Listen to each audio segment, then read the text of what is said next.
Conducen Claudio Pose y Gustavo Morato. Columnistas: Paula Penaca, Silvina Batakis, Malena Mañasco, Delfina Rossi, Ariel Yale, Corcho Martini, Luis Padín, Luis Tagliapietra, Mercedes Lagio Llosa, Maximiliano Rusconi. Identidad colectiva. Hola, buenas tardes, ¿qué tal? Estamos acá en Identidad Colectiva. Bueno, Claudio, como suele hacer últimamente, viene siempre retrasado, parece el general Alais. ¿Recuerdan aquel que venía de Entre Ríos a reprimir al niato rico y nunca llegó? Bueno, esperemos que venga y llegue.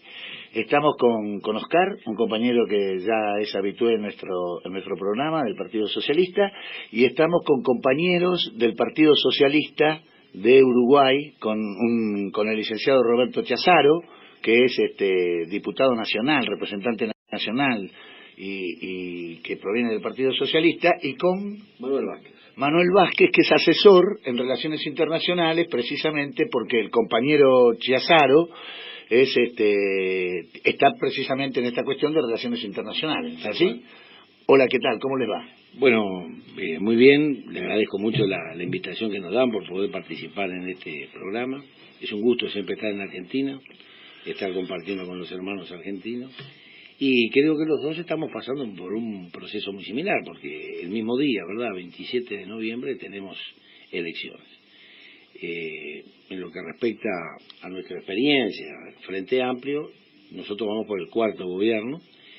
Es algo que no ha sido usual en la historia uruguaya, que un partido que no es parte de los partidos tradicionales, ni blanco ni colorado, estemos en este momento compitiendo por el cuarto gobierno.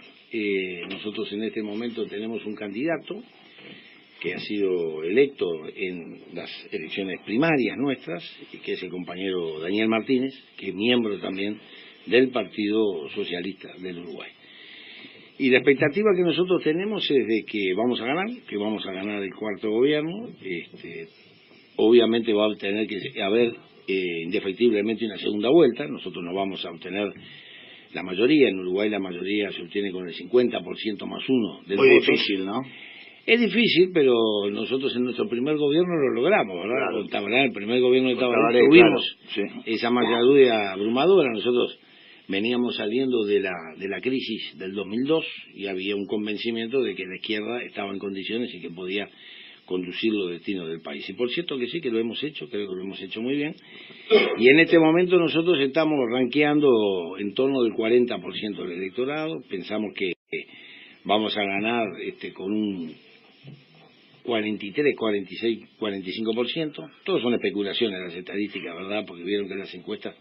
Pero los deja muy bien perfilado mirando al balotaje, digamos, sí, ¿no? Los deja muy bien perfilado. Por cierto que sí. Apareció Claudio Pose, aunque ustedes no lo crean. Perdón, llegó Claudio Pose, entró Claudio Pose al estudio raudamente. Hola, Claudio, ¿cómo estás? Estaba en el estudio haciendo trabajo, bueno, en la radio estaba haciendo trabajo. ¿Pero de producción? De albanilería. Me habían pedido, porque había un problema en el baño, bueno, y desde las 11 estaba meta con el inodoro, estaba con un problema de tapado, una cosa así. Muy bien, Pose. Bueno, terminé recién, me hacía un poco y vine acá para poder hacer el programa. Muy bien, Pose, muy bien, Pose. Se ríe el compañero, pero es verdad. Sí, acá hacemos de todo. No, pero nosotros, a ver. Pero acá no, la Argentina está en crisis, ustedes están bien, esa es la diferencia. Ustedes están pero bastante bien y acá tenemos que hacer de todo. Pero mire que allá seguimos haciendo de todo.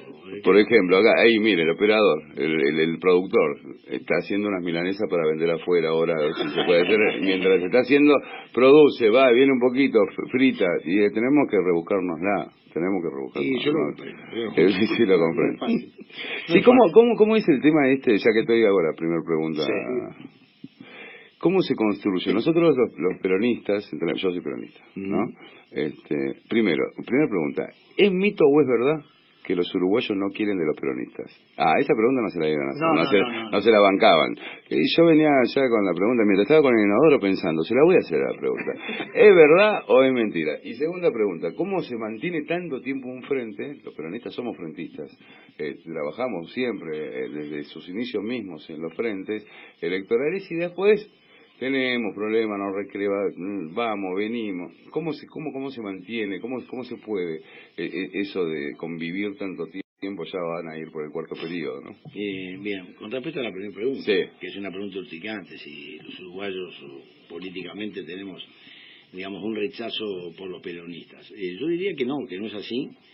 Yo diría que hay, evidentemente, todo un proceso histórico, ¿verdad?, del momento en que Juan Domingo Perón asume la presidencia, y aquella elección tan importante que fue como se llamó la famosa elección de Braden-Perón, que todos recordarán, que fue marcando en el Río de la Plata, digamos, una situación ideológica producto de que habíamos terminado la Segunda Guerra Mundial. Exacto. Y entonces se venía generando, ¿verdad?, una cultura de identificar al peronismo con cierta tendencia fascista. El fascistoide. El fascistoide, esa es la realidad. Sí, Existía sí.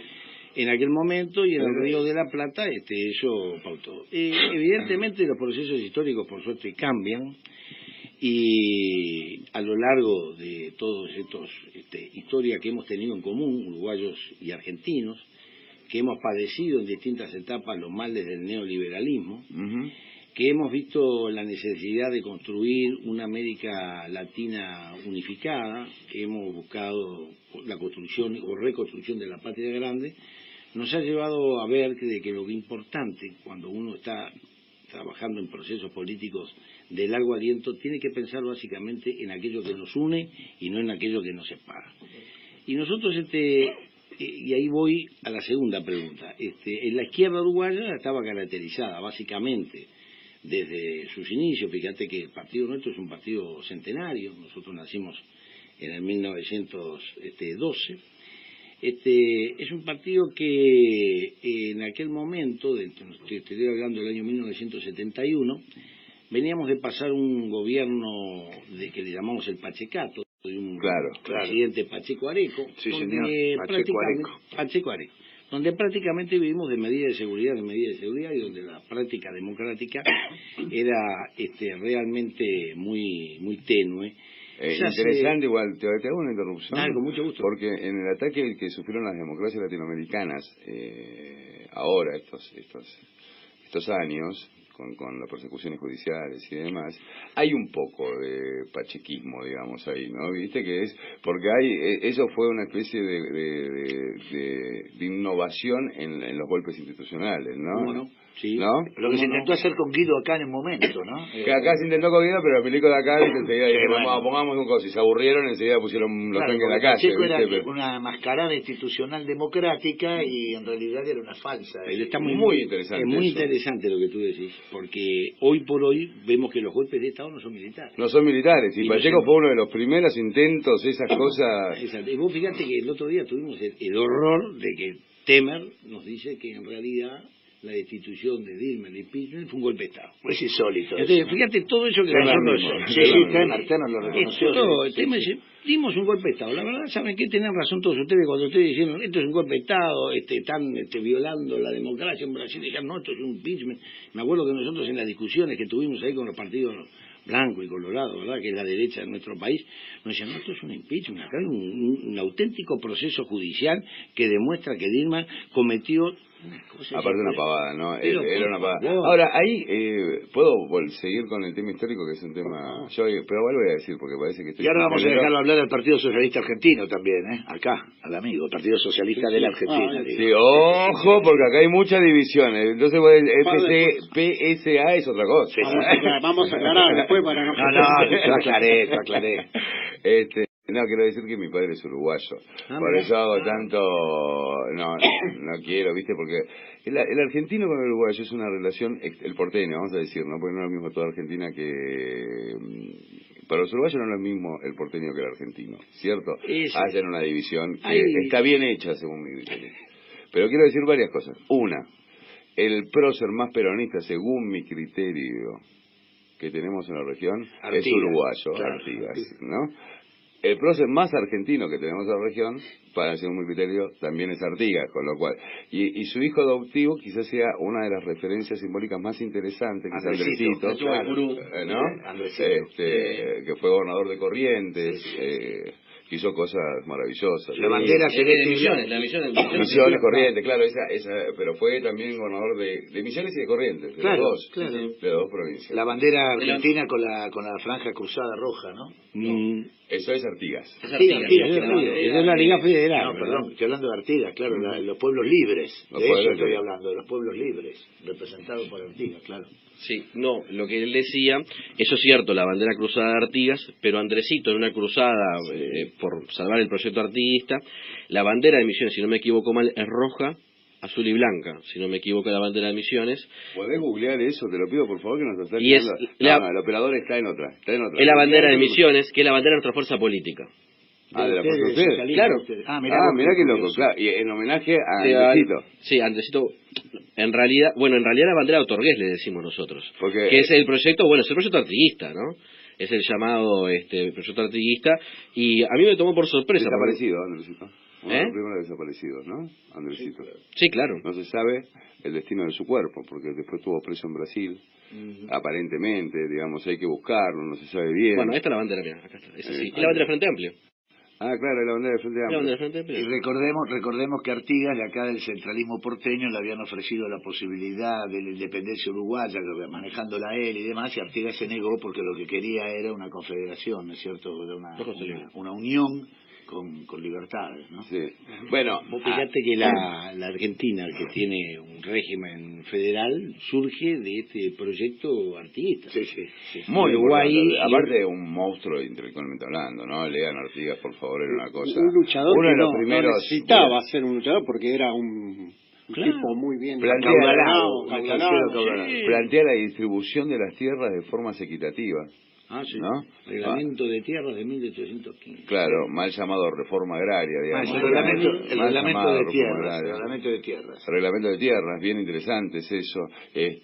Bueno, era uno de los próceres que no creía en el esclavismo, que no creía en nada de toda esa pavada, que ya tenían claro, ya era un evolucionado en términos intelectuales, un tipo muy interesante. Y hizo una de las cosas más interesantes que he visto, que es el éxodo ortiguista, ¿no?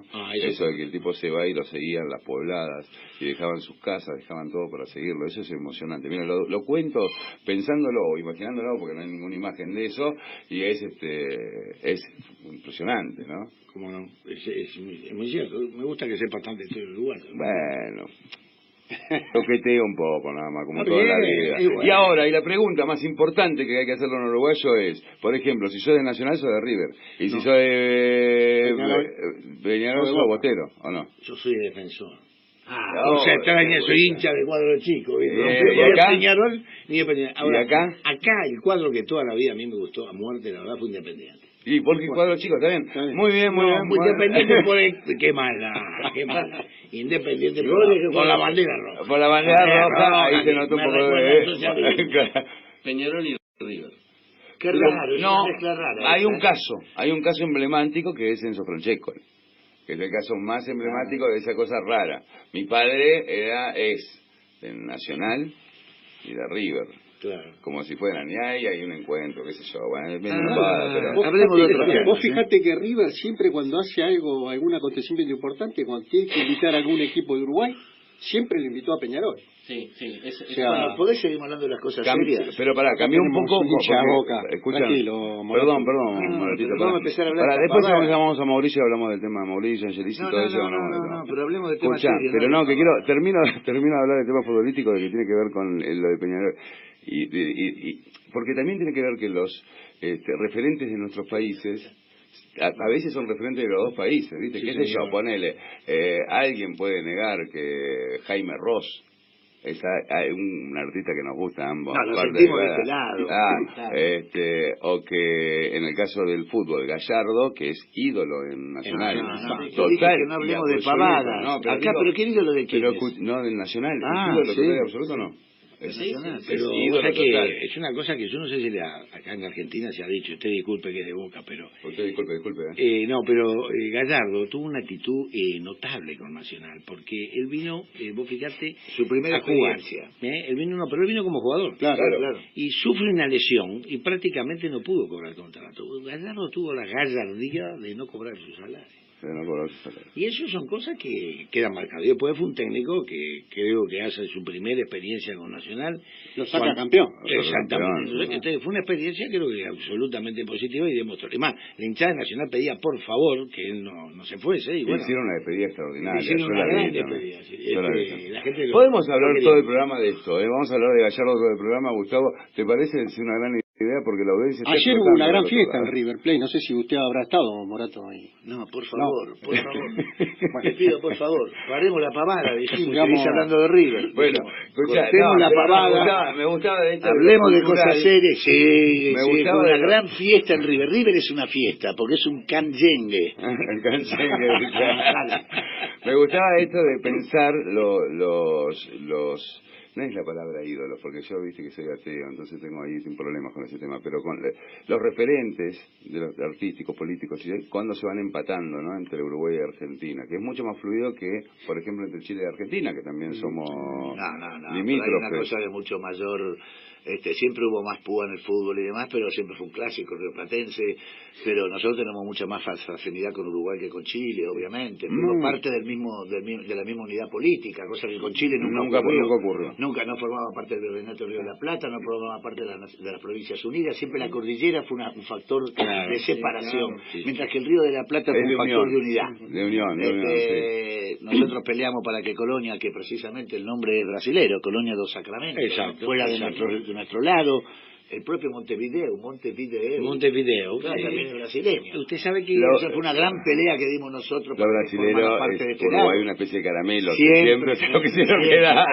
La invasión portuguesa que rechazó Artigas y que fue la invasión de Brasil y los famosos 33 orientales, claro, es eso, ¿no? Digo, una lucha de resistencia contra el imperio de Portugal primero y de Brasil después.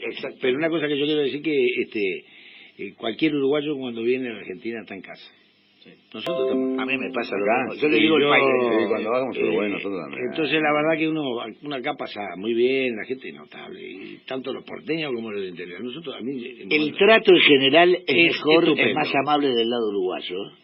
Es un trato más amable. Yo lo puedo decir como hijo de uruguayo. Mi padre ha sido un argentino más. Yo igual insisto. Es más argentino yo creo que es notable, tenemos aparte, fíjese, de lo que se da esto, de que hay padres, hay hijos de padres uruguayos y viceversa. Sí, hay un montón. Hoy es increíble la cantidad de gente, ustedes no se hacen idea, la cantidad de gente argentinos que están residiendo en Uruguay en forma permanente. Hay muchos argentinos residiendo en Colonia, muchos argentinos en la zona de Minas, de La Valleja.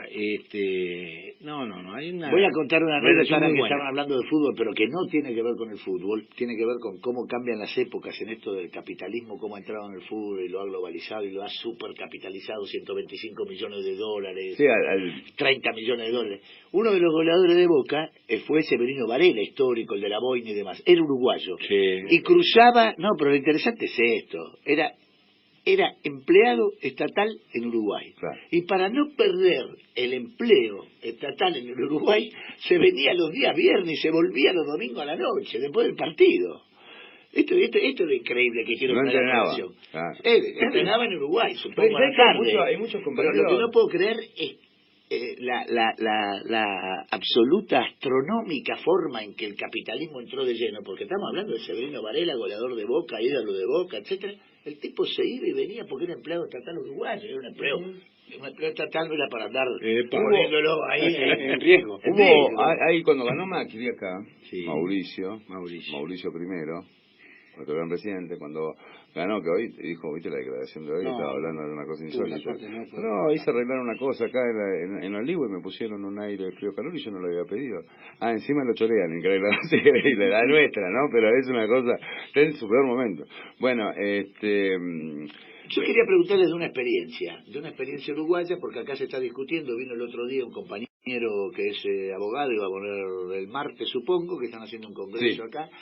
Hay una exposición dentro de muy poquito tiempo, el 2, 3 y 4 de octubre. Decilo, mételo. No, ellos no tienen quilombo, nosotros tenemos. No, por eso mismo. Mételo, digo lo que estamos promoviendo nosotros. Paso, va. Marihuana, cannabis, una excelente... ¿Cómo funcionó? Porque acá sí ¿Hay más drogadictos? Se Estupendo. drogan todos los uruguayos, No. se roban entre sí sin saber para qué. En primer lugar, vamos a decir, ¿cuáles son las drogas más potentes y que más perjudican a la sociedad uruguaya? Cocaína, Primero, el heroína. alcohol. Claro, acá en la Argentina El también. alcohol. En la Argentina Después también. el tabaco. En la Argentina también. Pero ¿qué pasa? Son drogas esas que están permitidas. Legalizadas. Pero el alcohol y el tabaco son las drogas que Totalmente también de acuerdo. estoy seguro que en la Argentina Totalmente. pasa Sí, lo pasa, mismo. y en Montevideo pasa mucho. Y ¿no? nosotros, sí, El ¿cómo alcohol, no? Montevideo es... Pero el CEO de Por favor. Hiram Y Walker el lo tercero. presentan como un gran tipo. Al CEO de Hiram Walker, la empresa de whisky. whisky y todo, de empresa Claro. alcohólica, es un gran tipo que va a los lugares, lo felicitan, lo llaman, lo traen. Que dijo públicamente que apuntaba a ganar el público de 16 a 18 años, cuando está prohibido venderle alcohol a los chicos de 16 años. Pero lo dijo públicamente el tipo. O sea, es insólito, avanzar, digo, ¿no? Porque Ahora, la ley funciona estupendamente bien, porque en realidad, ¿qué es lo que se pretende con esa ley? Con esa ley lo que se pretende es, por encima de todas las cosas, mejorar la salud de quienes consumen la marihuana. Claro. Porque nosotros, por ejemplo, en análisis que se hicieron de la marihuana que venía, dicen que básicamente de Paraguay, se encontraron que la marihuana esa que venía prensada, venían aproximadamente 52 productos o aditivos que eran contaminantes y totalmente perjudiciales para la salud. Totalmente de acuerdo. Entonces la ley a lo que apunta es que haya un control del suministro de la marihuana hecho por intermedio del Estado y garantizado por intermedio del Estado. La única forma. Entonces la ley lo que Mantener dice, salud. la ley incluso establece dos cosas. En primer lugar, entiende que la marihuana es una realidad y contra esa realidad uno no puede ir, sino que lo que debe hacer es administrarla de forma tal que se perjudique lo menos posible las personas. Y también es una ley que busca luchar contra el narcotráfico. Porque lo que sucede es que cuando hay una droga que está absolutamente prohibida, el que combate esa prohibición se enriquece a través del tráfico y la creación de determinadas mafias que tanto en Argentina como en Uruguay como en el mundo, Como en Estados Unidos la mafia con la prohibición del alcohol. y ahí existen y entonces el consumo también crea, verdad, la generación de estas mafias. Entonces lo que se busca es eso. Hoy nosotros lo que hemos logrado es, en primer lugar, que exista lo que nosotros le llamamos el autocultivo. Ustedes, de una manera muy sencilla, pueden inscribirse en el correo y decir, yo quiero cultivar marihuana en mi casa. Muy bien, usted se inscribe, pone sus datos y usted va a cultivar marihuana. Y puede tener en su casa hasta 6 plantas de marihuana.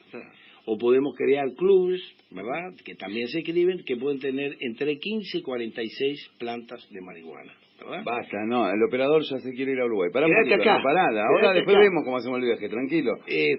Y después lo que existe también, que hay autorizadas hasta el momento 2 empresas que son las que producen la marihuana para distribuirla en la población. ¿Son empresas privadas? Son empresas privadas, pero que funcionan bajo el control de lo que se llama el IRCA, que es el instituto que regula todo lo que tiene que ver con el consumo de la marihuana. ¿Ha generado trabajo eso? Sí, ahora te voy a contar. Ese es Déjame contarte porque es muy importante, y esto es muy importante para la Argentina, porque esto es un mercado que realmente puede tener un gran desarrollo. Te voy a contar los inconvenientes que tenemos desde el punto de vista financiero. Es bastante complejo el tema, pero te la voy a hacer fácil. No, Ahora, te voy a tranquilo, contar. nos interesa. Existen 2 empresas que son las que producen la marihuana para que la gente pueda consumir marihuana. ¿Dónde puede adquirir la gente la marihuana? En las farmacias autorizadas para recibir la marihuana.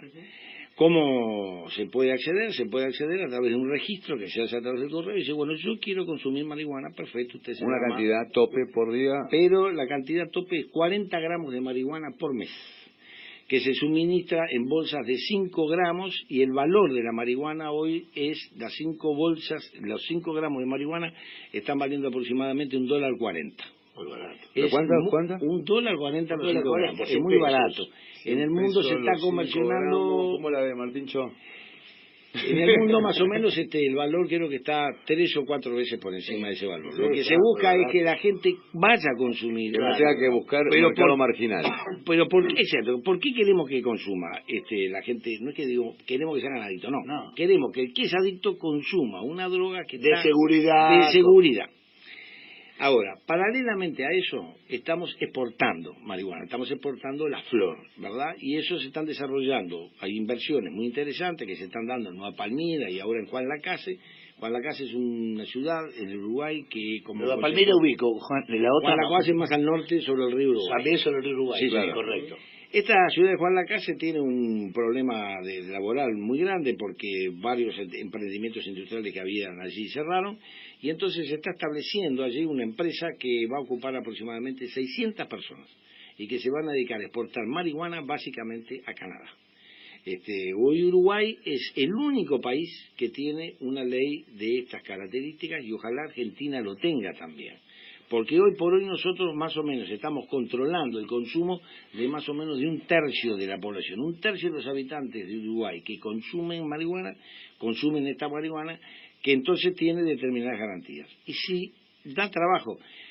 Por eso hemos creado 2 leyes nuevas que acompañan a esta ley. Una ley que promueve la investigación del cannabis y todos los derivados del cannabis. Medicinales, todas esas cuestiones. La parte de investigación. Y después creamos la ley del cannabis medicinal. Correcto. ¿Qué pasaba? Ustedes saben que hay determinadas enfermedades que mediante el tratamiento de la marihuana generan, por suerte, una mejor condición de vida para el ciudadano. De alivio. Mal de Parkinson y no me acuerdo ahora después. Acá se están trabajando los cánceres también, ¿eh? Sí. La parte de alivio Bueno, del dolor. Eso, para eso está la ley. Investiguemos. Claro. Pero por ejemplo, Parkinson, Y yo he visto cosas impresionantes. Y epilepsia. No me Y epilepsia. Mal Parkinson y Impresionante, epilepsia. Entonces, no esta sé, ley... que tiene que ver con... Claro, y esta ley, ¿qué dice? ¿Qué pasa? Entonces empezó, había habido un comercio clandestino en Uruguay, ya no de la marihuana, del aceite de marihuana y de la pomada de marihuana. Y se hicieron análisis y no tenían, lo que menos tenían ese aceite y esa pomada era marihuana. Sí, cualquier cosa. Entonces se estaba abusando de la población, entonces dijimos, bueno, vamos a hacer una ley, la acabamos de votar, fue de las últimas leyes que votamos en este periodo, yo estoy muy contento de haber votado esas 2 leyes. Entonces, ¿qué se dice ahora? Bueno, se va a producir aceite, ¿verdad?, de marihuana y pasta de marihuana, pomada de marihuana, pero bajo control del Estado. Y va a tener certificación del Ministerio como de Salud cualquier Pública. otro remedio. Exactamente. Muy bueno. Entonces, esto es muy positivo. Ahora, ¿esto ha generado fuente de trabajo? Sí, muchísimo. Es muy estricto, me dijeron, el tema de la sí. salida del Uruguay Sí. para que no haya... no voy a contar por qué, pero para que no haya tráfico de marihuana hacia afuera de... Claro, no, lo ideal sería que la Argentina la tenga. Claro, sí. Esto sería esto que decís de del paraguayo que le dicen, que Sí. eso es el marihuana prensada, Sí. vamos a decir, de esos 52 componentes que tiene el paraguayo, te puedes encontrar con amoníaco, Sí. con pis. Sí, Con, increíble. ¿no? Sí, Porque, Bueno, porque amoníaco, pis, claro. con pis, ¿por qué todo eso? Para que no los perros no lo detecten en el momento del tráfico, digamos, los perros, todo eso es lo que te fuma, es un garrón. No solamente eso, acá, para adquirir el famoso antes, ahora está más flexibilizado. Acá soy porque por usos y costumbres, digamos, ¿no? Que es lo que hablábamos la vez pasada. ¿Qué cosa? No sé. El tema del consumo de marihuana es ilegal acá, hablábamos la vez pasada. Pero sí, Es tiene ilegal razón lo fumar que dice marihuana en la Héctor. Hay calle. 34.000, vino el otro día, 34.000 causas anuales que se Una inician barbaridad. contra chicos que fuman o causas que en definitiva quedan en la nada. Pero vos te imaginás lo que es el aparato judicial metiéndole 34.000 causas a todo el problema que tienen, de la plata que se gasta en Uruguay, eso. nosotros en Uruguay, medio ambiente, todo lo que le gusta a la progresividad, medio 34.000 ambiente, ¿qué causas más? anuales. ¿No? Vos Todas lo esas podés cosas. creer. pero sí. Se lo pagan Ahora, con mis impuestos, toda esa clase de cosas, ¿viste? Bueno, o sea que en Uruguay ya existía una ley que permitía el consumo. Yo me acuerdo una vez en el Estadio Centenario, estábamos viendo un partido y había un señor fumándose un charuto de marihuana. Tranquilo. Tranquilo, no lo movía nadie. Entonces vino un señor y le dice a un policía, mire, quiero que este hombre lo lleve preso. Estaba yo presente, porque está fumando marihuana. Y la verdad el policía le dio una lección de civismo. Caballero, fumar marihuana en Uruguay no está prohibido comercializar la marihuana. Y entonces el hombre fumaba tranquilo. Y es así, está igual. Allá en Uruguay vos podés fumar marihuana. Bueno, acá Lo que estamos no en esa podés- discusión recién. Entonces, ¿qué pasa? Vos En esa discusión nos encontramos. si a vos te el caso encuentran, Basterrica, el estás caso- fumando marihuana y te encuentran una bolsa, ¿viste? De medio kilo de marihuana No, pero en está aquel claro, momento, y sí. vas en cana porque está comercializando. Entonces, ese es el tema. A mí me Ahora, parece excepcional. Y te ahora hay digo un más. tema más que Sí. les quiero contar porque quiero que sepan esto porque es bueno que los argentinos sepan este tema, que yo estoy seguro que quienes están en este tema lo saben mejor y mucho mejor que yo, pero nosotros tuvimos un problema. Hoy tenemos nada más que 12 o 13 farmacias vendiendo. ¿Por qué tenemos tan pocas farmacias vendiendo? Porque, ¿qué sucede? En Estados Unidos, la marihuana, como es considerada una droga de alto peligro, el dinero que proviene de la marihuana no puede entrar en los circuitos financieros. Claro, porque es parte, bueno, entonces, ¿qué significa eso? Cosa global, el control global. Entonces, ¿qué pasa? Los bancos a las farmacias no le dejan depositar el dinero de la venta de la marihuana. Es increíble, Entonces, ¿qué sucede? Esas farmacias tienen que trabajar con contado. Claro. ¿Entendés? No pueden entrar al circuito financiero. Y eso ha hecho que muchas farmacias no se metan en este tema. Ahora, ¿qué sucede? El mundo cambia. Y yo te diría que hay estados como California donde la economía de la marihuana forma parte, mueve tales volúmenes de dinero que no va a haber más remedio que meterlo en el circuito. Entonces lo que se está trabajando... Hay que esperar un poquito. No, se está trabajando, ¿sabes lo que hay que hacer? Hay que trabajar a nivel internacional para que la categorización de la marihuana no esté en los primeros niveles, como que y bajar. Y bueno, eso es parte del problema. Pero ahí te das cuenta que el imperio trabaja sobre... no, porque no le conviene, ¿no? Sí, no le conviene legalizarlo. Mira, hay una cosa que, bueno... Evidentemente como joven te toca mucho porque... Gracias por lo de joven, Bueno, sí, a vos, de vos hablabas. Bueno, yo me digo joven, pero no soy tan joven, ¿no?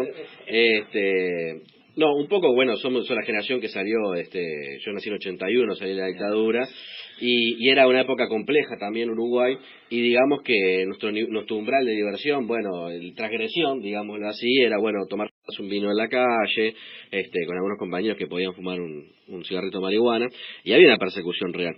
Y yo creo que hay muchos prejuicios en esto. Entonces es importante cuando hablemos de droga, no llamarle a la marihuana droga, llamar sustancia psicoactiva, que genera adicción. Porque eso rebaja... Primero, droga se estigmatiza con todo lo malo, y también es droga los medicamentos, porque la adicción a los medicamentos en Uruguay es muchísimo más grave que la marihuana. En la Argentina también. Y hay un mercado negro. En la Argentina también. Entonces, para dormir, para la ansiedad, para levantarte, para comer, bueno, para dejar de comer, es terrible. Entonces yo creo que primero llamar sustancias psicoactivas y después también explicar a la gente, que la gente no lo entiende, que uno estudiante y hablando con los consumidores, que no todos los consumidores tienen problemas problemáticos con la sustancia. Es decir, hay consumidores de cocaína, marihuana, con el alcohol también, como pasa con el alcohol, porque si todo el mundo que toma alcohol fuera alcohólico, no podríamos vivir en sociedad. O sea, cruzaríamos semáforos en rojo, habría asesinatos, etcétera, etcétera. Entonces, no todas las sustancias, y precisamente la marihuana es una de las sustancias que evidentemente no es recomendable manejar, de hacer... te reduce... Claro, los reflejos, no hacer profesiones delicadas donde esté en riesgo la vida de uno y lo demás, pero sí no es una sustancia que en el entorno genere problemas. Pero aparte no es adictiva en términos químicos, digamos. Lo que quiero decir con el tema de la marihuana. No es que vos te fumás un faso de marihuana y el otro día te despertás, necesito fumar marihuana, porque si no me golpeo la cabeza contra la pared. Aparte, no es la cocaína ni la sustancia. Habitualmente la naturaleza no te genera sustancias tan complejas. Te puede generar que te comes un hongo y te morís. Pero eso de la adicción está relacionado muchas veces con la intervención del ser humano. Y la personalidad de cada uno de los tipos. Hay tipos con personalidades adictivas que son adictos al alcohol, a la Sebastián marihuana, Ruiz. No está por acá ahora. No, Sebastián Ruiz. No, ahora, está, porque empezamos a hablar del tema fue consumir cosas allá atrás. No, lo que yo quería decir que aparte, fíjate vos que el alcohol genera hechos de violencia. Muchísimos de los hechos de violencia que se registran tienen que ver con el alcohol en peleas, claro. Y no hay hechos de violencia doméstica, que es terrible. Y no hay feminicidios que han sentido producto del alcohol, por favor. Y la marihuana no aparece nunca. Bueno, porque acá hay un mito. Claro, pero lo que genera lo contrario, genera relajación. Claro, imagínate ir a chorear un banco cuajeado. Loco, dame la plata. Dame, si querés, va. ¿No? Arrancá, viste, ya arrancá negociando mal.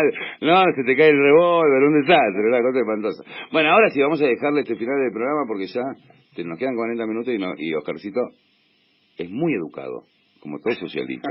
No como vos, que sos un maleducado centralmente, porque vos surgiste del peronismo, después te hiciste progresista. Ahora veo que te está gustando el socialismo uruguayo. Ya, ¿viste? Me gusta, no es el socialismo. Llegó una edad determinada Gustavo Morato. Morato llegó a una edad determinada, Uruguay. que está muy influenciado, te gusta todo, ¿viste? Bueno, está en ese momento. en esa etapa de No, su vida. iba a decir que me gusta Uruguay. A mí me gusta decir, digo una cosa que a los uruguayos a lo mejor les cae mal, pero a mí me encanta decirlo porque esa es la sensación que uno tiene. Me encanta el paisito, esa cosa de manejarse, cómo se manejan. Me encanta Montevideo, amo ir. Hoy estábamos hablando de Malvin, que me dicen que ahora, y de verdad se transformó en un barrio cheto, pero no lo era para nada, que tenía un cine en la playa. Nosotros rompemos la pelota a los uruguayos bastante. Me encanta. ¿No? Me Le hemos encanta. cambiado Punta del Este, se lo cambiamos. No, pero Después Punta del Este no es. fuimos- Punta del Este, por favor. Son fundadores, casi. casi Punta del Este. Bueno, pero Atlántida no somos fundadores y es También, precioso. también. Es Atlántida, precioso. también. No, la Paloma, Y por el hotel Dios. argentino Piriápolis es una maravilla. Pero Uruguay es ahora una maravilla. no, pero ahora están haciendo mucho turismo los argentinos, digo, hace tiempo ya, pero están yendo más al este, ¿no? Están yendo a Rocha. A Rocha, Entonces claro. van a Baliza, Mi van padre a... es de Rocha. Ah, mira vos. De Rocha.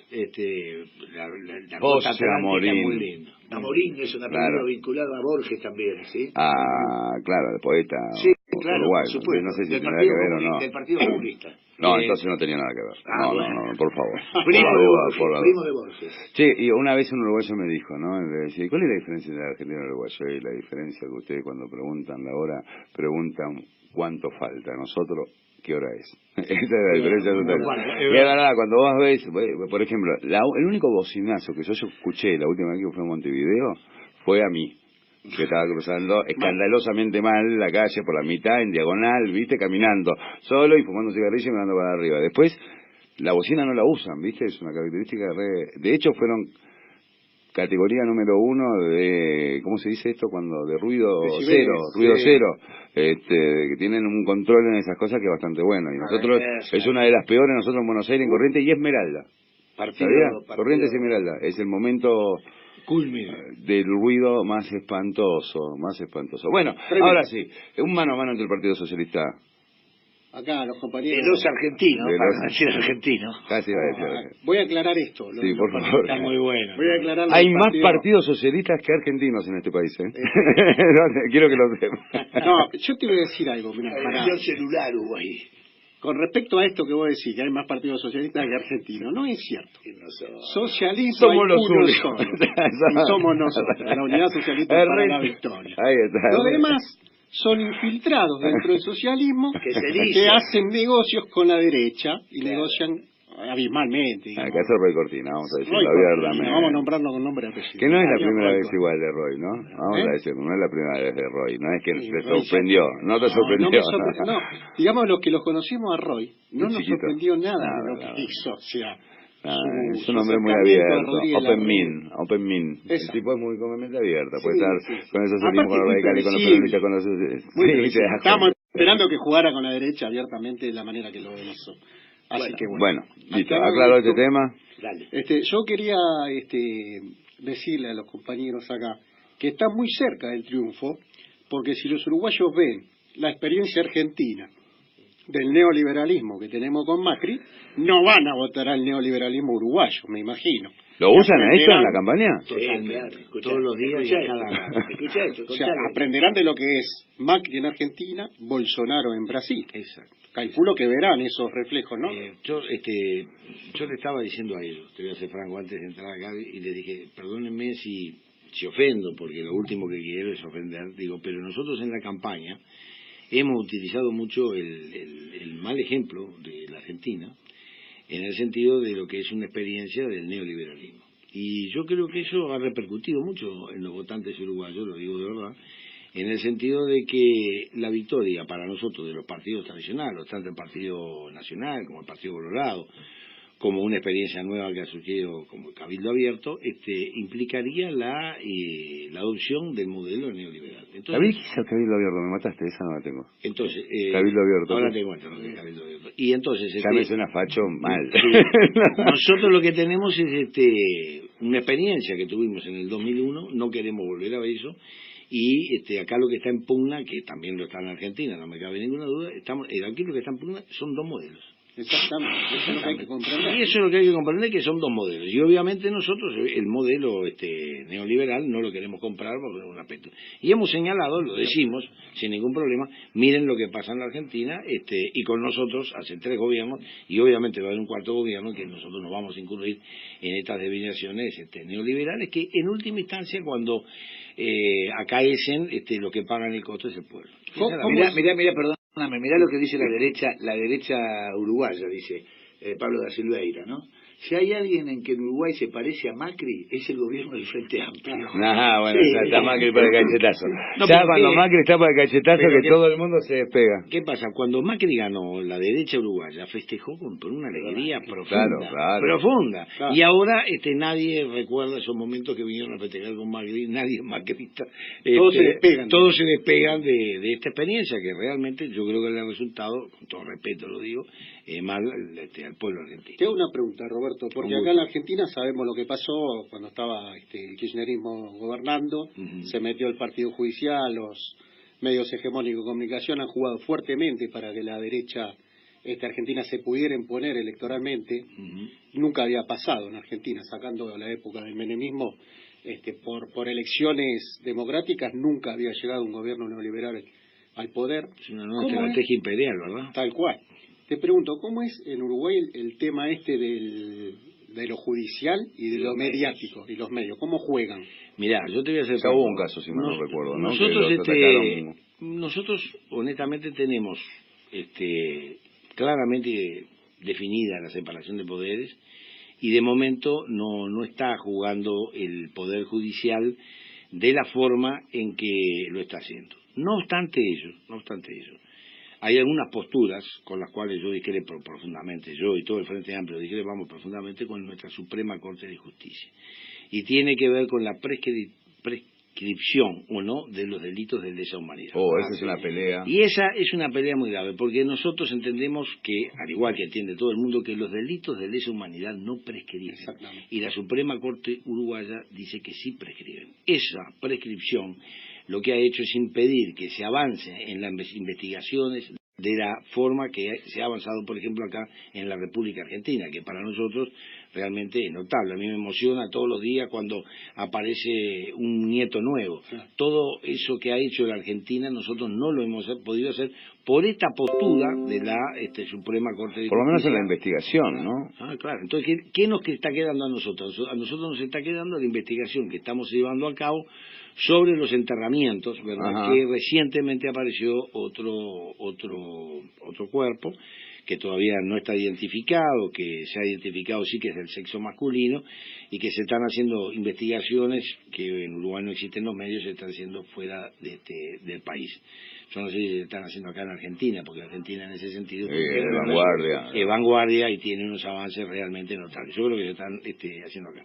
Entonces yo diría que en ese sentido, Oscar, yo te diría que la justicia uruguaya realmente ahí pesa un problema ideológico. Nosotros ahora, no quiero dar nombre, pero tenemos una jueza que en la Suprema Corte de Justicia, por lo general, siempre queda en minoría, pierde 4-1 con alegría. Y sí, cuando no tenemos nada. Pero eso es un tema. Ahora, no tenemos todavía, por suerte, estos casos de judicialización que se han dado, por ejemplo, en Argentina, y ni que hablar lo que ha sucedido en Brasil, sí, claro, donde el personaje Moro ha resultado ser algo nefasto, con todo lo que ha sido la prisión de Lula, ¿no? Es algo... pero ahora saltó todo por los aires también, eso va a ser juzgado por la historia crudamente. Pero el daño ya está hecho. Bueno, pero esa es la pelea de sí, el daño. Lo mismo que pasó acá. Ahora todos los periodistas que tenemos de la derecha no sabían lo que era este gobierno, Majul, por nombrar uno, claro. Pero el arrepentimiento ya es tardío. Sí, porque yo siempre lo que digo, el que lo paga el pueblo, ¿no? Entonces hay mucha gente que no sabe lo que es ser pobre. Entonces, cuando una... ¿Pero qué hacemos con eso? Por ejemplo, a Macri se va de gobierno, ¿lo tenemos que mandar a un barrio popular durante 2 años? A Macri sería una buena condena. Estar donde le corresponde estar, que es preso cuando termine de ser gobierno. Pero no, 3 añitos, yo le decía, 10 años preso o 3 añitos en la villa 1-11-14. No me parece que los compañeros que vienen en la villa 1-11-14... hacerlo sufrir así. Dejémoslo tranquilo. Sí, que ya todavía tiene no nos contestaste. Bueno, ahora voy. El tema de La unidad.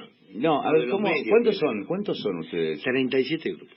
37 grupos. Eso ¿Y es- lo podés dividir entre más zurdito, más derechoso, más... o no? Sí, no, Por mirá, ejemplo, nosotros están por- los de más derecha que le dicen, estos progres. Bueno, una temporada más con ellos. ¿Está esa chicanete? No, nosotros dentro del Frente Amplio, ya desde su nacimiento, porque hay que partir de eso, nosotros nacimos en el año 71, y se produjo un hecho muy importante que fue romper el bipartidismo. La historia uruguaya fuera de dos pueblos, blanco y colorado. Eran los federales unitarios de acá, más o algo menos, así, para generalizar, ¿no? algo así. Y Pero entonces, ambos con tendencia a la derecha, ¿no? claro, y vos fíjate que existía, a la izquierda existían dos partidos, básicamente, el Partido Socialista y el Partido Comunista. Básicamente eran las formaciones de izquierda que existían, que por supuesto en las elecciones perdíamos por muerte.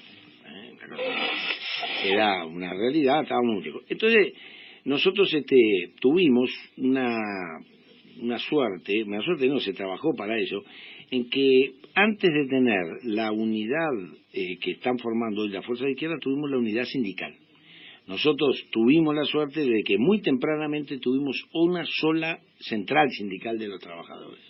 Entonces, esa conjunción de fuerzas de la central de trabajadores fue la que generó, como consecuencia de lo que tú señalabas muy bien, de las consecuencias del Pachecato, que en el año 1971, 26 de marzo de 71, se funda el Frente Amplio, que vos fíjate que tiene vertientes comunistas, socialistas, el Partido Demócrata Cristiano formó parte de eso, y desprendimiento del Partido Nacional y del Partido Colorado. Eso fue importante. ¿Cómo se llama? El Partido Liber Comunista, Sereni. Liber Sereni. Liber Sereni, y vos fíjate, Liber Sereni, General y ¿de del dónde Partido venía? Comunista. General. ¿Y era de PC? No, Sí, fue PC. fue PC, ¿no? Sí. Pero oficialmente... Sí, lo que pasa es que el PC en ese momento en la izquierda era la mayoría. Claro, era la mayoría. Era la mayoría. Qué buen 89. personaje, Liber Segni, Y su estructura física también, Además, un cómo general. hablaba, era... bueno, fue un proceso de acumulación. También hay que entender que cuando la izquierda retoma la democracia en 85, el partido hegemónico era el Partido Comunista. Creo que en ese momento estamos hablando del 90% del electorado del Frente Amplio. Claro, 80%. un montón. Entonces, los grupos pequeños, que éramos nosotros, ¿sí? También. Partido Socialista. Partido Socialista y grupos pequeños conformaban un espacio. Y Los Tupas no estaban todavía. No, los Tupas estaban actuando. Estaban actuando. Claro, estaban en... Pero a lo que yo quería ir era que el Partido Comunista tuvo la grandeza que también sirvió para el Frente Amplio, y creo que ahí nos vamos a dar una licencia con los compañeros comunistas, es de que pensar el espacio propio con generosidad para incluir figuras nuevas, independientes. Eso lo hizo el Partido Comunista y lo hemos hecho nosotros, y lo hizo el Frente Amplio. Y esa es la clave, la segunda pregunta, si me permitís, Roberto, de la licencia, es de que en el Frente Amplio hay algo que es muy interesante, que capaz le puede servir a ustedes, ojalá que sí, es lo siguiente. Nosotros tenemos un votante que es frente amplista, y que en algunas elecciones vota al Partido Socialista, otros al Partido Comunista, otros Pero a la vota al vertiente, Frente Amplio. pero vota al Frente Amplio. Son los independientes. El partido de él y de ella es el Frente Amplio. Claro, exactamente. Entonces, ¿le puede gustar o no le puede gustar? Llegaron a esa etapa. Estamos en esta etapa. Claro. Entonces, la grieta no es tan grieta porque... Hablan de Greta yo también. Mirá. No. A lo que voy es... que nosotros no nos denominamos Greta, estamos hablando... lo que pasa es que cuando vos hablabas del principio, los procesos históricos son diferentes, pero los partidos políticos que optan por las personas y el progresismo son iguales. Es decir, nosotros no podemos escapar los procesos históricos. En Uruguay hay un esquema de izquierda-derecha, no hay movimientos nacionales y populares de izquierda-derecha. La derecha ya es neoliberal, es macrista. Claro. Es macrista, puramente. Y es más, después de la reforma de Balotage, en su momento el Partido Nacional tuvieron el wilsonismo y tuvieron el vallismo, Sí. lo destruyeron. Que eran sectores interesantes. Lo destruyeron. Lo de Partido Blanco, digamos, ¿no? Sí. Tenía sectores... Hay estudios sociológicos muy fuertes y el votante... Era nacionalismo, perdóname. No, era lo sí, nacional. totalmente. Era lo más parecido al peronismo, Claro, si se quiere, exacto. en términos generales, digamos, ¿no? Entonces, Wilson Ferreira el Durante. ¿no? exactamente, Claro. exactamente. Muy importante. Entonces, Qué orador, aparte, por Dios. Brillante. Brillante. el hijo de Wilson está en el Frente Amplio, ¿eh? Ah, ¿sí? Sí, claro. ¿Qué decías? Uno de los hijos. No, a ver, digamos, yo creo que es importante que a la audiencia que nos escucha, es decir, hay una comunidad más grande de uruguayos que están viendo en Argentina, y hay argentinos que están viendo en Uruguay, y que no todos los gobiernos son iguales, es decir, hay gobiernos que optan por las personas. En este momento en Uruguay no estamos creciendo tanto económicamente, estamos en un periodo, yo no diría estancamiento, sino de la economía está creciendo muy poco, pero nosotros no recortamos el gasto social, que es inversión social. Obvio. Seguimos invirtiendo en mejorar la policía, seguimos invirtiendo en mejorar la educación, seguimos cosas. Mientras que los gobiernos de derechas, cuando sumen, lo primero que hacen es recortar al trabajador, porque además las rentas siempre son las mismas. El recorte de gastos siempre viene por los trabajadores. Y además la gente piensa y dice, bueno, pues yo no soy docente. Bueno, pero este docente va, si pierde su trabajo, no va a comprar en tu panadería. Eso se va a sentir en la economía enseguida, ¿eh? La gente que no piensa, pues esa plata no va a estar en la calle. ¿Y eso se entiende? Cuesta entenderlo, porque además la derecha viene no dice que va a recortar impuestos, dice que va a mejorar el gasto, racionalizar el gasto, reducir el déficit. ¿Pero qué es el déficit? También el déficit tenemos por una gran inversión. Entonces, a ver, digamos, yo creo que es importante que se entienda eso. Usted está muy cerca de un proceso de victoria, y nosotros tenemos que consolidar el cuarto gobierno para seguir algunos procesos históricos de mejora de la educación, la salud, los procesos sociales, porque a ver, los países, cuando se dicen, nosotros miramos a Europa, sí, claro, pero el Ministerio de Desarrollo Social de Europa francés, por ejemplo, es de años 60. Nosotros tenemos muy poco tiempo como países en invertir en la gente de verdad, en la gente de verdad, muy poco tiempo. Siempre nos rompieron el culo, hablando mal y pronto. Totalmente La verdad. lo que da. Hay otro tema. ¿Se entendió o no? Hay otro tema, que nosotros, por ejemplo, hemos dicho lo siguiente. La derecha siempre nos dice, ustedes lo que pasa que le fue bien porque tuvieron viento de cola. Ustedes lo que pasa que tuvieron un progreso, que subieron las precios de la commodity, le fue bueno. Pero nosotros lo que decimos es lo siguiente. Ustedes también, blancos y colorados, lo tuvieron. Claro que sí. Lo tuvieron. Pero la diferencia es que nosotros decimos que se puede crecer repartiendo. La derecha, al menos en nuestro país, siempre utiliza una frase que es, esperen que crezca la torta y esperen el derrame. Y nosotros dijimos, no, nosotros crecemos, y crecemos distribuyendo riqueza. Y es por eso que hemos podido bajar el Gini, a ustedes les pasó lo mismo también, sí. Porque hoy por hoy, en esta etapa, el principal recurso... Debe tener el Gini más bajo de todos, ¿no? Sí, en América Latina... Perdón, que debe tener el más bajo Gini de todos. El Gini es una medida que mide la desigualdad que existe en una sociedad. Se mide entre 1 y 0. Claro, entre 1 y 0. 0 sería la igualdad absoluta, 1 la desigualdad total. Absoluta. Entonces, nosotros hemos avanzado, por suerte, mucho en ese tema, pero hemos crecido distribuyendo. Y esa es algo fundamental. Hoy los salarios y tener a la gente formalizada es lo más importante de nuestra sociedad. Claro. Aclaremos que Latinoamérica es la región más desigual del mundo. Sí, señor. Más que más que África, más que de desigualdad. Influye mucho Brasil, ¿no? Sí. Influye mucho Brasil en ese porcentaje. Lo que hay que tener en cuenta para que la gente pueda entender, ¿no? Nosotros porque estamos metidos en política y estamos todo el día hablando de política. Sí, bueno. Pero para el ciudadano... fútbol. Y de fútbol, aunque Morato no le guste, lo que la gente le tenemos que hacer entender es esto, los dos tipos de modelos que están en disputa. Totalmente de acuerdo contigo. Acaparación de la riqueza contra redistribución de la riqueza. Totalmente. O sea, concentración contra distribución.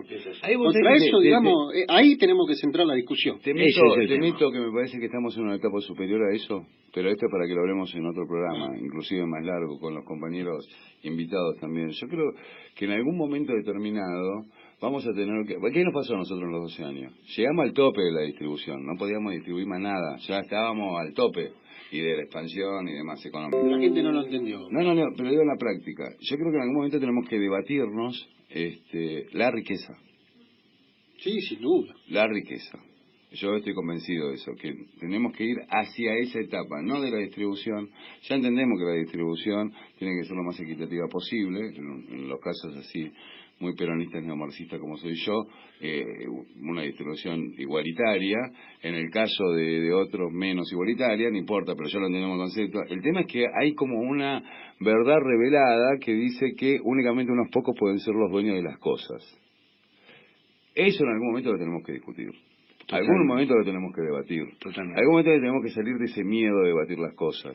En algún momento tenemos que decir, ¿quién es esto de nosotros que vivimos con el tema del campo y ustedes también? Totalmente. Como un elemento fundamental. Es decir, bueno, es los dueños de los campos versus los dueños de los campos somos todos nosotros. También entender esto. ¿No? Eso es una realidad, eso lo entendemos. Los dueños de los canales de televisión somos todos nosotros. Bueno, ¿no? no sé si lo entenderá.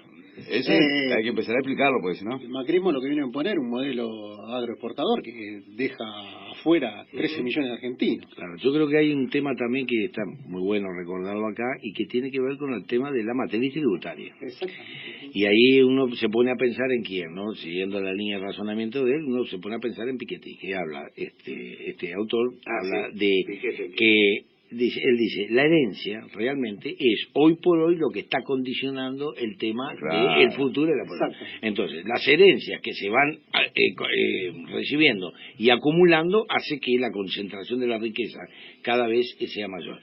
Y ahora, existen Roberto, en la materia tributaria, por ejemplo, algunas cosas que hay que aplicar que sí hemos dejado de aplicar, como es, por ejemplo, mejorar, por ejemplo, el impuesto a las herencias. Tenemos que tocarlo. Martínez de Oz en la Argentina, Martínez de Oz fue el que eliminó el impuesto a la herencia. Claro. Martínez de Oz fue el que lo hizo. Ahora, fíjate vos la contradicción. Por un lado nos venden que esta es una sociedad meritocrática y por el otro lado el que arranca con las propiedades que arranca, ¿de qué mérito estamos hablando? ¿No? Digo, sí, nos queda un minuto nada más. Y otra cosa, me parece que es correcto eso. Yo creo que nosotros podemos ir acompañando este proceso de formación del capitalismo y demás con las medidas que nos dé, la posibilidad que nos da, como hacen ustedes con el Frente Amplio y como esperemos hacer nosotros con Alberto. Lo que no termina de encubrir que hay una discusión más profunda que es acerca de, por ejemplo, los recursos naturales, de quién son, por qué son de algunos. Claro, no existe. Es una vieja discusión. Los recursos naturales son de todos. Por eso, digo, ¿no? Los ríos, la tierra. Los campos, la tierra. Y es una discusión que... Eso implica tocar algo sagrado. Sí, la propiedad. La propiedad privada. Claro, no, pero es privada la propiedad de todos nosotros. Eso es lo que digo. No tocamos la propiedad privada. Bueno, lo que pasa es que ahí en un momento determinado no hay propiedad privada. Bueno, es una charla más larga. ¿Qué sé yo? Una discusión no sé, para ahora lo único que van a comer, que los compañeros me dijeron que invitaban un chivito con una cerveza. Llegaste tarde. Estabas ¿Cómo se llama la cerveza? Pinche. O la patricia o la que son ricas las cervezas. Nos tomamos una pizza y nos comimos un chivito en la esquina. Pero ahora estamos con la cerveza artesanal que están haciendo exquisiteces acá también. Vos viste las variaciones que hay. Sí, pero vos sabés que me pasa una cosa. A ver, dale. Con lo artesanal de que me parece también muy individual, ¿viste? Todavía me tiene que sacar el chip claro, de que me deja gente sin laburo. Ahora tiene que hacer artesanal, hijo de puta. Haceme artesanal cuando estamos en la mejor del momento. Ahora hagamos un poquito de industrialismo. Eso forma parte del crecimiento invisible, Claudio. Poneme marca, que trabaje mucho muchacho. Parte del crecimiento invisible. Bueno, nos tenemos que ir, nos encantó este programa. Bueno, la verdad yo... Estamos, cuando quieran ustedes, si nos invitan los pasajes de la estadía, nos pasamos ahí donde quieran. Bueno, estupendo. Mirá, ¿cuántos operadores podemos llevar de acá? Los que quieran, Martín. Él hay que llevarlo, fundamental. Él quiere ir por el tema de la marihuana. Bueno, él quiere experimentar. Ustedes saben que a veces la experiencia, la práctica es fundamental. Sí, claro, es fundamental. Es fundamental. Sí, muchas gracias por estar al contrario. En este gran programa, ¿no? Odio que digan este humilde programa, no. El mejor programa de la República Argentina. La radiofonía. De la radiofonía y de historia de la República Argentina. Gracias al operador. No, gracias al operador. Ahora viene un gran programa, Filosofía Rock, con Elizabeth Vega. Está bueno el programa, yo lo escucho. ¿Vos lo escuchás? No, porque estoy viajando a esa hora. Y pero agarré por el celular, es una cosa de la tecnología. Yo tengo un Nokia 1100. No le llegó la tecnología. Che, hoy me dieron una gana de viajar a Uruguay. Vos sabés que yo hice la costa uruguaya hasta el Chuy. Era pibe, mochilero. Así, y iba con una carpa que no te faltaba un fierro, todo, y los uruguayos te invitan, me invitaban a la casa. Y la verdad me veían lástima daba, ¿no? Y la verdad que sí. Aparte de mochilero en serio, no mochilero chic, viste, hippie chic, no. Yo un día cuando con 2 mangos con 50, sin pasaje de vuelta, y... Cuando recién te conocí casi te doy un 10. Tomá, claro. Pensaste que te venían manguear. No, yo iba a decir, eso es el progresismo, ¿ves? Lo que llamamos los progres acá. Hasta el lunes. Gracias, Sebastián Ruiz, Muchas gracias. No estábamos utilizando drogas. Se habló seriamente, medicinalmente de la droga, Sebastián, por favor. En la investigación, Por favor. Bueno, nos vemos el lunes, buen fin de semana. Buen viaje de vuelta a Uruguay y muchísimas gracias por estar. Gracias a ustedes. Estamos muy contentos de estar acá con ustedes. Acuérdense siempre que los de afuera son de palo. Muy bien. En Caput pasan cosas. Bueno, un saludo.